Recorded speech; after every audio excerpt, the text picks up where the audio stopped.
Hi friends, welcome to Padmashri YouTube channel. Friends, ಇವತ್ತಿನ ವಿಡಿಯೋದಲ್ಲಿ ಕಾಜು ಪನ್ನೀರನ್ನು simple ಆಗಿ ಮನೆಯಲ್ಲಿ ಯಾವ ರೀತಿ ಮಾಡೋದು ಅಂತ ಹೇಳ್ಕೊಡ್ತಾ ಇದ್ದೀನಿ. ಈ ರೀತಿಯಾಗಿ ನೀವು ಮನೆಯಲ್ಲೇ ಮಾಡಿಕೊಂಡ್ರೆ ತುಂಬಾ ಚೆನ್ನಾಗಿರುತ್ತೆ, ಹೆಲ್ದಿಯಾಗೂ ಇರುತ್ತೆ, ಎಲ್ಲರಿಗೂ ಕೂಡ ಇಷ್ಟ ಕೂಡ ಆಗುತ್ತೆ. ಹೊರಗಡೆ ಹೋಗಿ ತಿಂದು ಬರೋದಕ್ಕಿಂತ ಈ ಥರ ನಾವು ಹೆಲ್ದಿಯಾಗಿ ಮನೆಯಲ್ಲೇ ಇಂತಹ ರೆಸಿಪಿಗಳನ್ನು ಮಾಡ್ತಾ ಇರಬೇಕು. ನಾವು ಕೂಡ ಕಲ್ತ ಹಾಗಾಗುತ್ತೆ ಮತ್ತು ಎಲ್ಲರಿಗೂ ಇಷ್ಟ ಆಗುತ್ತೆ.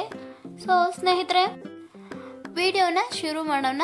ಅದಕ್ಕೂ ಮುಂಚೆ ನೀವಿನ್ನೂ ನಮ್ಮ ಚಾನಲ್ಗೆ ಸಬ್ಸ್ಕ್ರೈಬ್ ಆಗಿರ್ದಿದ್ರೆ ದಯವಿಟ್ಟು ಸಬ್ಸ್ಕ್ರೈಬ್ ಮಾಡಿಕೊಂಡು ಪಕ್ಕದಲ್ಲೇ ಇರುವಂತಹ ಬೆಲ್ ಐಕನನ್ನು ಕ್ಲಿಕ್ ಮಾಡ್ಕೊಳ್ಳಿ. ನಮ್ಮ ಎಲ್ಲ ವಿಡಿಯೋದ ನೋಟಿಫಿಕೇಷನ್ಗಳು ನಿಮಗೆ ಬರುತ್ತೆ. ಬನ್ನಿ, ಏನೇನು ಐಟಮ್ಸ್ ಎಲ್ಲ ಬೇಕು ಅಂತ ನೋಡೋಣ.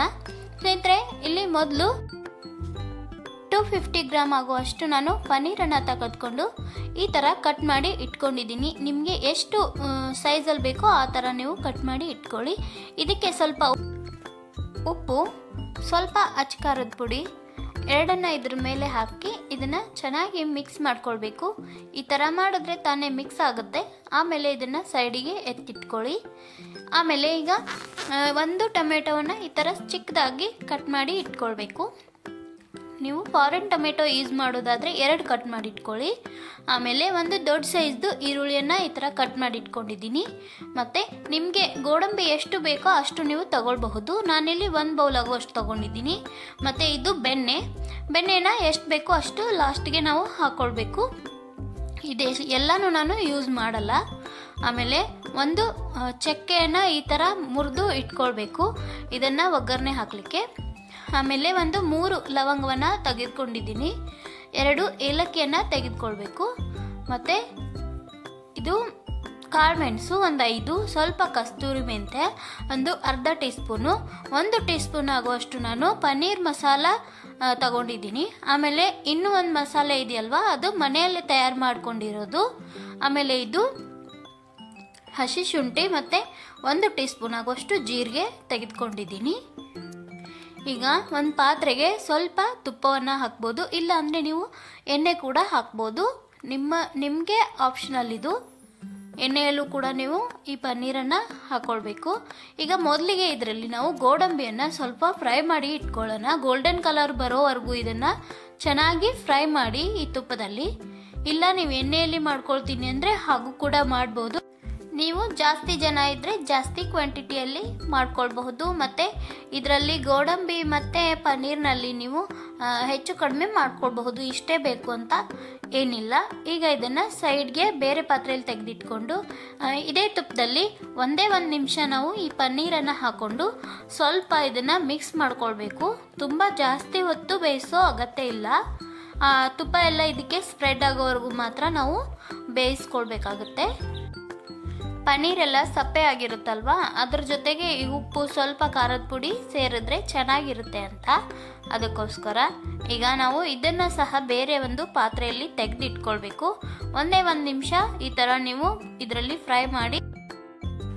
ಫ್ರೆಶ್ ಪನ್ನೀರ್ ಇದ್ದರೆ ತುಂಬಾ ಮೃದುವಾಗಿರುತ್ತೆ, ಮತ್ತು ಅದು ಜಾಸ್ತಿ ದಿನ ಇಟ್ಟಿದ್ರೆ ಸ್ವಲ್ಪ ರಫ್ ಆಗಿರುತ್ತೆ.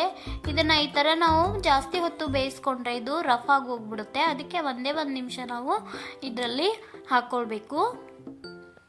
ಈಗ ಇದೇ ಪಾತ್ರೆಗೆ ನಾವು ಒಗ್ಗರಣೆಯನ್ನು ಹಾಕೊಳ್ಳೋಣ. ಇದಕ್ಕೆ ಸ್ವಲ್ಪ ನಾವು ಎಣ್ಣೆಯನ್ನು ಸೇರಿಸೋಣ.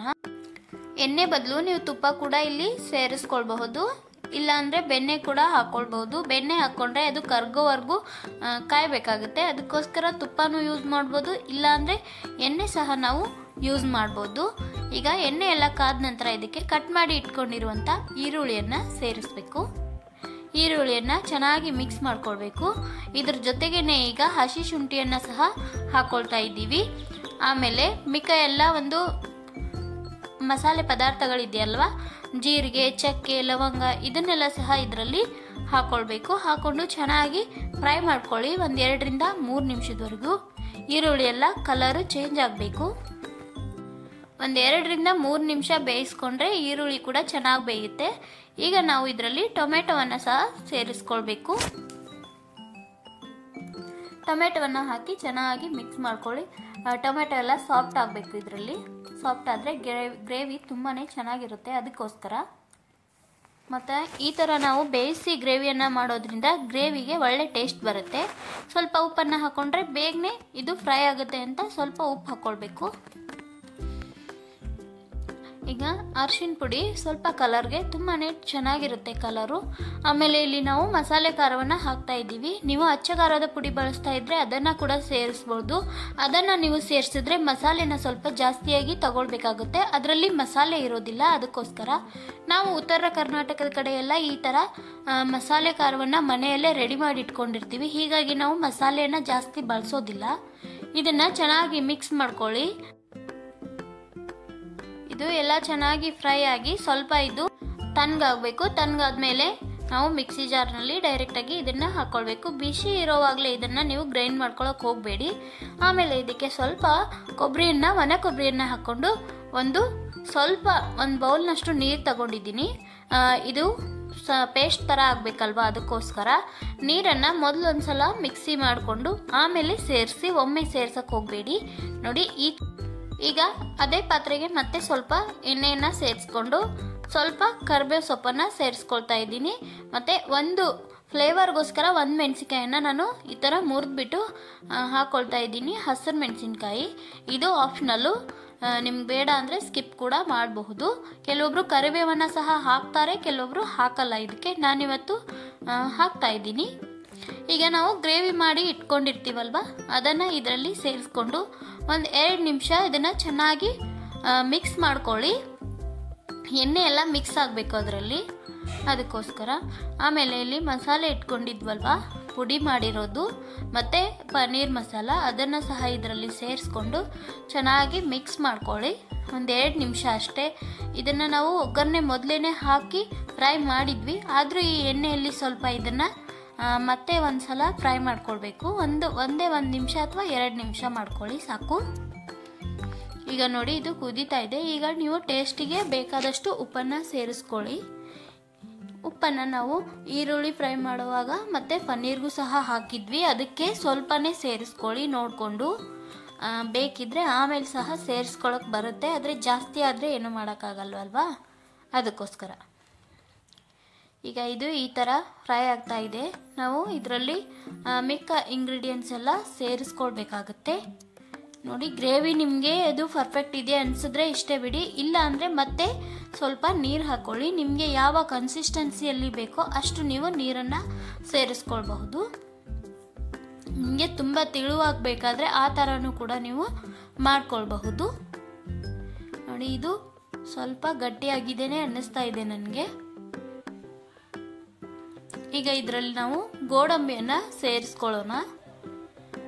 ಈ ಗೋಡಂಬಿಯನ್ನು ಸೇರಿಸ್ಕೊಂಡು ಒಂದ್ಸಲ ಮಿಕ್ಸ್ ಮಾಡಿಕೊಂಡು ಆಮೇಲೆ ಇದಕ್ಕೆ ಪನ್ನೀರ್ ಸಹ ನಾವು ಸೇರಿಸ್ಕೊಳ್ಬೇಕು.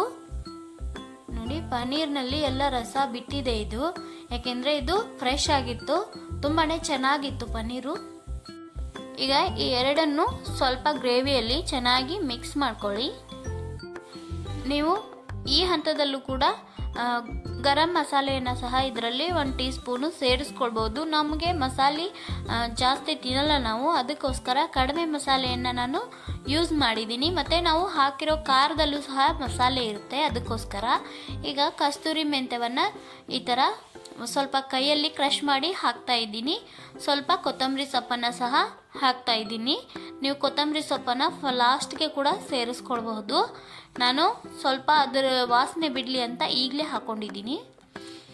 ಇದನ್ನು ಸಹ ಒಂದ್ಸಲ ಚೆನ್ನಾಗಿ ಮಿಕ್ಸ್ ಮಾಡಬೇಕು. ಈಗ ನೋಡಿ, 1 ಟೀ ಸ್ಪೂನ್ ಆಗುವಷ್ಟು ನಾನು ಬೆಣ್ಣೆಯನ್ನು ಹಾಕ್ಕೊಳ್ತಾ ಇದ್ದೀನಿ. ಈ ಬೆಣ್ಣೆಯನ್ನು ಸಹ ಹಾಕಿ ಚೆನ್ನಾಗಿ ಮಿಕ್ಸ್ ಮಾಡ್ಕೊಳ್ಳಿ. ಬೆಣ್ಣೆ ಹಾಕೋದ್ರಿಂದ ಗ್ರೇವಿಗೆ ತುಂಬಾ ಟೇಸ್ಟ್ ಬರುತ್ತೆ. ಈಗ ನಮಗೆ ಕಾಜು ಪನ್ನೀರು ರೆಡಿ ಆಗಿದೆ. ಒಂದ್ಸಲ ನಾವು ಸ್ವಲ್ಪ 1-2 ನಿಮಿಷ ಇದನ್ನು ಕುದಿಯೋಕೆ ಬಿಟ್ಟು ಆಮೇಲೆ ತೆಗೆದುಬಿಡಬೇಕು. ತುಂಬ ಹೊತ್ತು ಕುದಿಸೋ ಅವಶ್ಯಕತೆ ಏನೂ ಇರೋದಿಲ್ಲ. ನೋಡಿ, ಕಲರ್ ಸಹ ಎಷ್ಟು ಚೆನ್ನಾಗಿ ಬಂದಿದೆ. ಸ್ನೇಹಿತರೆ, ಈ ವಿಡಿಯೋ ನಿಮಗೆ ಇಷ್ಟ ಆಗಿದ್ರೆ, ಹೆಲ್ಪ್ ಆಗಿದ್ರೆ ವಿಡಿಯೋಗೆ ಲೈಕ್ ಕೊಡೋದನ್ನು ಮರಿಬೇಡಿ. ಇನ್ನೂ ಯಾರು ಚಾನಲ್ಗೆ ಸಬ್ಸ್ಕ್ರೈಬ್ ಮಾಡಿಲ್ವೋ ದಯವಿಟ್ಟು ಸಬ್ಸ್ಕ್ರೈಬ್ ಮಾಡ್ಕೊಳ್ಳಿ. ಮತ್ತಷ್ಟು ಒಳ್ಳೆಯ ರೆಸಿಪಿಗಳೊಂದಿಗೆ ಹೋಗಿ ಬರ್ತೀನಿ. ಬಾಯ್.